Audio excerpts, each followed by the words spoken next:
मोगलाजींना शिरशेटवार हे नाव देगलूर नगरपालिकेचे भक्कम नेतृत्व म्हणून जनमानसात ओळखले जाते। देगलूर शहरामध्ये अनेक विकास कामे केलात। देगलूरच्या भविष्यासाठी अजून काही योजना आहेत का? बरेच योजना आहेत, पण आज 3 वर्ष होऊन गेले, आणखी इलेक्शन झालेले नाही।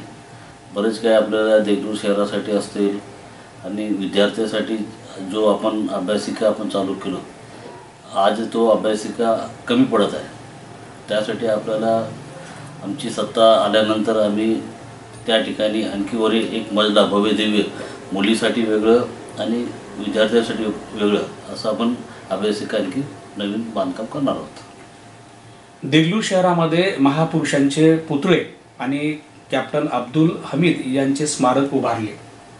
मुस्लिम स्मशानभूमीसाठी आपण 2.5 कोटीचा निधी आणला। देगलूर हे बहुभाषिक, बहुधार्मिक आणि बहुजनांचे शहर आहे। हे विचारसरणी जपण्यासाठी आपले भविष्यातील योगदान काय असणार आहे? आणखी बरेच काही गोष्टी आहेत की आपल्याला आणखी काही पुतळे उभारायचे, आणखी बरंच काही आपल्याला देगलूर शहरात जो काम आहे। आता जसं नदीच्या बाजूला आपलं सौंदर्य करण्यासाठी त्या ठिकाणी घाट सुशोभीकरण करणं आपल्याला जरुरी आहे। असं अनेक प्रश्न आहेत की ज्या ठिकाणी बरेच काही गोष्टी आपल्याला करायचे। देगलूरच्या सामाजिक, राजकीय आणि धार्मिक क्षेत्रामध्ये डॉक्टर व्यंकटेश काब्दे, जोश मोहम्मद आबादी, नारायण छिद्रावार, मशनाजी नीलमवार, तन्वीर काझी हे समाजवादी विचारांचे पाईक होते। काँग्रेसचे ज्येष्ठ नेते पोशिटीदादा उंगरतवार यांनी आर्य समाजाच्या माध्यमातून बहुजनांची चळवळ चालवली। देगलूर महाविद्यालयाच्या रूपाने शैक्षणिक क्रांती आणली। पण मोगलाजी अण्णा शिरशेटवार यांनी बतकम्मा हा निसर्ग पूजनाचा सण खूप मोठ्या प्रमाणात बहुजन महिलांसाठी सांस्कृतिक उणी भरून काढली। या शहरात आपले सांस्कृतिक आणि शैक्षणिक क्षेत्रामध्ये आणखीन काही योजना आहेत का?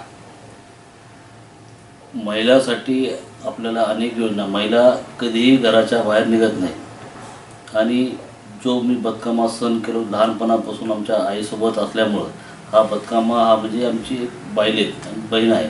त्याप्रमाणे छोट्या प्रमाणात अगोदर बतकम्मा होत होतं, पण काही काळानंतर आपण त्याला मोठ्या रूपात आपण आणलो आणि बरेच काही महिलांसाठी अनेक कार्यक्रम आपल्याला नंतर घ्यायचे। काँग्रेस पक्षाचे मोगलाजी अण्णा शिरशेटवार व त्यांच्या टीमला खासदार कैलासवासी वसंतराव चव्हाण एवढी सध्याचे खासदार रवींद्र वसंतराव चव्हाण साथ देत नाहीत असे जनतेत बोलल्या जात आहे। हे कितपत खरं आहे?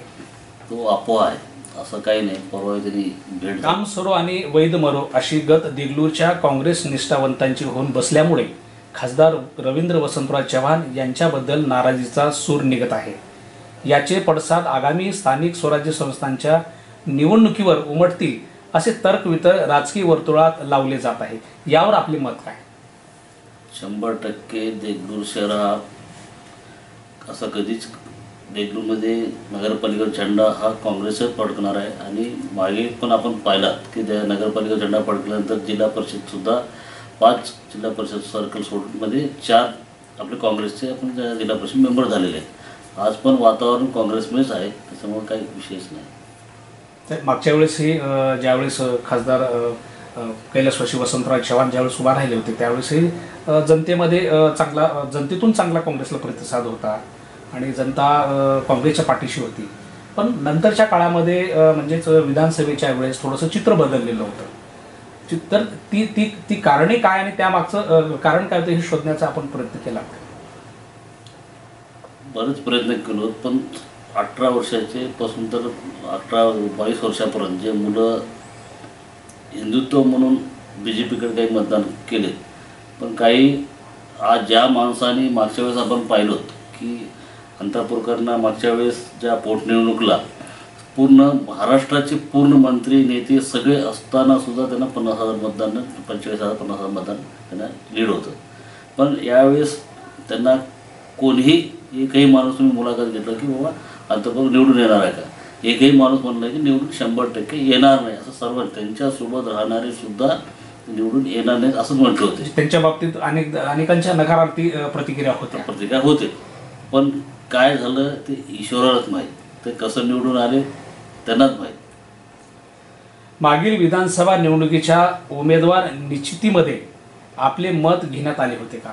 नाही, 100% नाही. लातूर नगरपालिकेसाठी जर ओबीसी किंवा एसी किंवा ओपन प्रवर्गासाठी जर जागा आरक्षित झाली तर यासाठी आपली काय भूमिका असणार आहे?